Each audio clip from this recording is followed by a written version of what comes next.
So I want you to think about what your perception of AI is. Whether you think it is the highly accurate, objective system that we can have that's going to make life an awful lot easier for us and actually make our jobs easier so that we only have to work 4 days a week because all the repetitive, boring tasks will have been taken out, and that would be great so long as they pay us the same as they did when we worked 5 days a week. And at Christmas, I watched The Wizard of Oz, and there was a scene that actually made me smile because it was a very good analogy from my personal experience of AI. And it was after Dorothy and friends had gone along the yellow brick road full of hope to meet this wizard who was going to solve all of their problems and make life easier. And they get to the Emerald City and they walk into the big hallway and they're met with a booming voice and a hologram and fire. And they are sort of, oh, hello, Wizard of Oz, will you sort all our problems out? And the Wizard of Oz didn't do what they expected him to do. And so they were very confused. And while they were very confused, Toto went to the corner and pulled back the curtain to reveal a white male, doing very low-tech tasks, turning knobs and dials. And it is at that point I smiled because I thought that's really what AI is like. We have this belief in the hype of what AI can deliver for us, but actually the reality is much more low-tech and is involved in human decision-making at every aspect of the life cycle. So the hype, I come from a health tech background and I developed algorithms to predict diseases, and we do see this. I call these AI is better than headlines. So AI is better than doctors at predicting when you will die, whether you have cancer, whether you have ADHD. Some of them will predict, for example, whether you're about to kill your wife. Apparently there was one headline.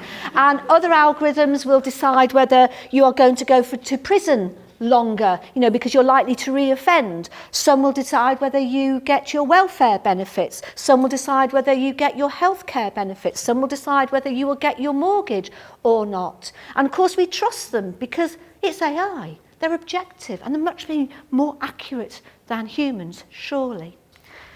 But we hit some bumps along that yellow brick road towards the Emerald City of AI, and we've started to see other headlines. We started to see where there was actually bias and discrimination being built into these systems, and where, for example, child abuse algorithms, which will predict whether a child is at risk of abuse or neglect when a report call is coming in, actually is not very accurate at all. Actually, it's only about 60% accurate. And actually, it's biased against those living in poverty because rich people don't get brought to the attention of the social workers, and so their data isn't kept within all of those databases with which we train AI. We might even have problems with image recognition systems that don't recognise black faces as well as white faces. Can be annoying unless you need that in a self-driving car. And when you're in the middle of the road, there's theory that it might be more likely to run you over if you're black than if you're white. Again, if you are black, the famous situation, which was machine bias headline there with ProPublica, looked at a compass, an algorithm that decided whether you were likely to reoffend or not. And it was found to be very biased against black men. And they were putting them in for longer prison sentences than if you were a white male. Again, built on very biased databases. And similar situations with gender. Job application and recruitment algorithms, loan algorithms can actually discount you because of your sex. So why? Why have all of these problems been inbuilt? It is a real concern, and it's due to a lack of diversity within the tech industry that we don't spot these issues, but also due to the fact that the data sets that are used to train AI come from databases that we've collected within society, and in with that was all of the biases of society there. So humans decide what features we collect and what features are important. And we collect in one area where it's mainly white and mainly male. So when we apply that to the wider population, we are discounting all of the other groups that we can think about. And one issue that I have a real problem with, going back to the child welfare algorithms, is how, not just in the building of those algorithms, but how they are used in the workforce. So there might be faults in the building, which I'll come to later on, but it's also in the implementation. And there was a great book, I really recommend you reading it, it's called Automating Inequality by Virginia Eubanks, and she talks about one welfare algorithm, which in fairness, the academics who developed it really tried to make this as fair and transparent as possible. But it was how the workers were using this system in the workplace. So you had the caseworkers who were very, very experienced caseworkers, and they'd get a report call and they'd collect all the information, they'd do a bit of research on the family that's being reported and plug this into this algorithm, which would then also make its own decision. And out would come a score on a line of from green to red and a risk score. And you'd get this red number.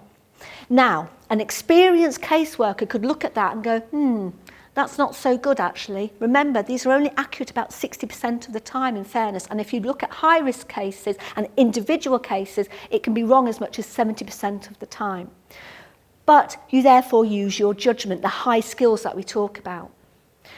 But it's very hard as a human to ignore that red number telling you that there is a high risk. And if you discount it and you get it wrong, what's the comeback on you?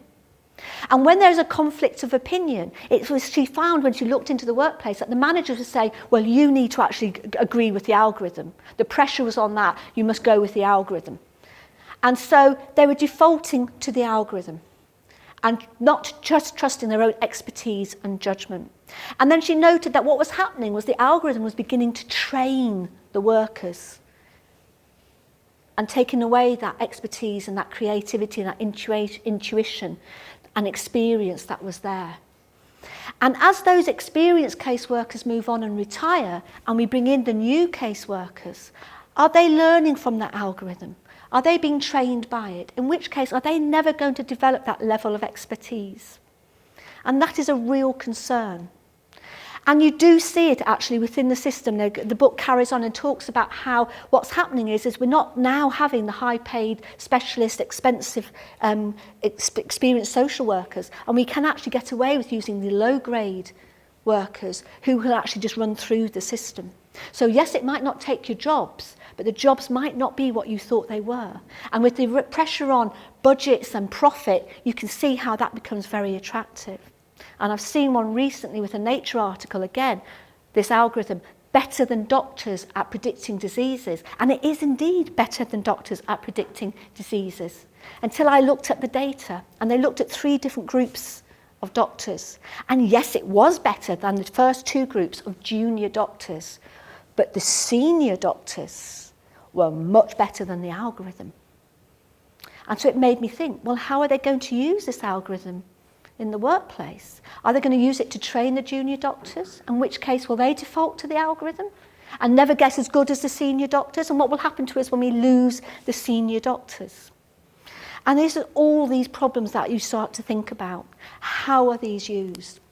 And so to get round some of these problems, people will say, well, we'll put a human in the loop. So when you debate these issues of biased algorithms, we'll say, well, the algorithm isn't making the final decision. There is always a human. It's in the GDPR.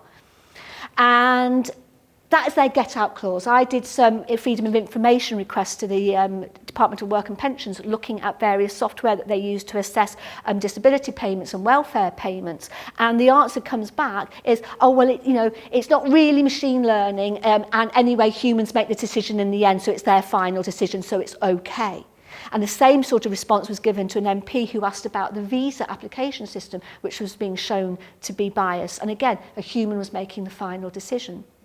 But linking back to what I talked to you about earlier, about how these algorithms could start being de-skilled and how there could be a deliberate decision to bring in lower paid, lower grade workers to actually use this system and be what's called a tick box exercise, a human in the loop, is what it's called in the sort of field that I work on. But I actually call it a human in the loophole, because this is just a get-out clause, because the humans will default to the algorithm. And we see other examples of that with predictive policing algorithms. So I have a theory that actually you might not lose your jobs, but there is a risk of us becoming de-skilled. And there is this argument about hollowing out the professions that you might have seen with that. And here we have another scenario with the doctors. AI is better than doctors at detecting breast cancer. Does that mean we're going to have doctorless diagnosis? Maybe we use physician's assistants to do that diagnosis. That's great. So what do the doctors do? What will happen to their skill levels? And actually, could that make medicine worse? And this could translate to all fields. So how are we going to deal with that issue? And one way of dealing with that issue, I would say to you, is to be AI aware. For you to understand how AI works, and for people developing AI to understand that they need to be diverse and multidisciplinary in their approach.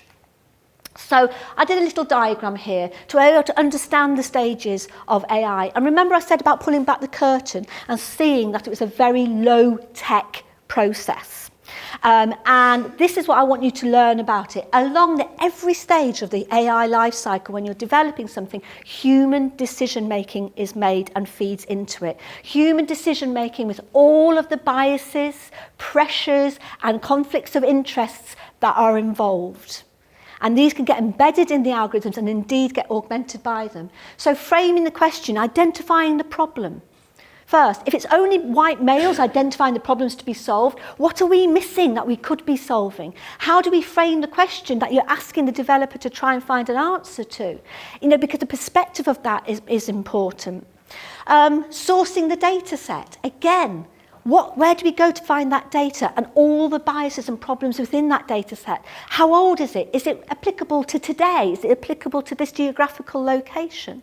How good is the quality of the data? Because big data is fine, big quantity, but it's often very dirty, and 80% of the time a data science spends on these projects is cleaning that data.